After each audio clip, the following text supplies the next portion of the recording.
Մի հատ անեկդոտ կա, այդ անեկդոտը գիտեք, իհարկե այդ անունը կրող բոլոր մարդկանցից բան եմ ներողություն եմ խնդրում, մեկին հարցնում, ասում է անունդ ինչ է, ասում է Սպարտակ, ասում է ինչի դու որ թիվ ես, որ հիմա այդ հարցից առաջին հարցը այդ որ թվի հարց ենք տալիս։ Ցանկացած բան, որը արտահայտում է ժողովրդի լեգիտիմ կամքը, թույլատրելի է։ Ցանկացած բան, որը արտահայտում է ժողովրդի լեգիտիմ կամքը, թույլատրելի է։ Ժողովրդի լեգիտիմ կամքը։ Այն ինչ որ չի արտահայտում ժողովրդի լեգիտիմ կամքը, անթույլատրելի է։ Այն ինչ որ արտահայտում է ժողովրդի լեգիտիմ կամքը, թույլատրելի է։ Այն ինչ որ չի արտահայտում ժողովրդի լեգիտիմ կամքը, չափվում է ժողովրդի լեգիտիմ կամքի արտահայտմամբ։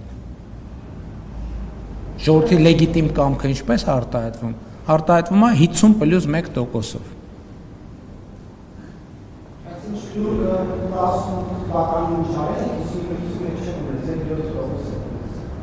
Այդ ով է ձեզ ասել։ Շատ լավ, բայց եթե ես 7% ունեմ, հիմա ինչ գործ ունեմ ստեղ ձեր հարցերին պատասխանելիս։